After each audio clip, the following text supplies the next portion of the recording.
श्री स्वामी समर्थ. जय महाकाली सर्वांना. 28 मार्च रोजी संध्याकाळी 4च्या नंतर 4च्या सुमारास अमावस्या सुरू होणार आहे. परंतु आपल्या इकडे जी उदयकालीन अमावस्या असते, उदय तिथीप्रमाणे ती अमावस्या 29 मार्च रोजी आहे. तर 29 मार्चच्या दिवशी दर्श अमावस्या, शनी अमावस्या देखील आहे. शनी अमावस्येच्या दिवशी आपल्याला शनी महाराजांची सेवा नक्कीच करायची आहे. शनी मंदिरात जायचे आहे. शनी मंदिरात जाऊन आपल्याला काळे तीळ, काळे उडीद आणि एक दिवा घेऊन त्याच्यामध्ये मोहरीचं तेल घालून आपल्याला ते शनी महाराजांना अर्पण करायचं आहे आणि तिकडे जाऊन तो दिवा लावायचा आहे. अशाच प्रकारे आपल्याला सेवा आणखीन काही भरपूर करायच्या आहेत, ते मी तुम्हाला नेक्स्ट व्हिडिओमध्ये सांगणार आहे. परंतु शनी अमावस्येच्या दिवशी सूर्यग्रहण देखील आहे.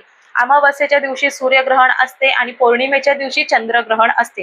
परंतु 29 मार्चचे जे सूर्यग्रहण आहे ते आपल्या भारतामध्ये दिसणार नाही. म्हणून ज्या कोणी गर्भवती स्त्रिया आहेत त्यांनी सूर्यग्रहण पाळण्याचे काहीही म्हणजे पाळणे अत्यंत गरजेचं वगैरे काहीही नाही. त्यांनी कोणतेही नियम देखील पाळू नये, कारण आपल्या भारतामध्ये सूर्यग्रहण त्या दिवशी दिसणार नाही. श्री स्वामी समर्थ. जय महाकाली.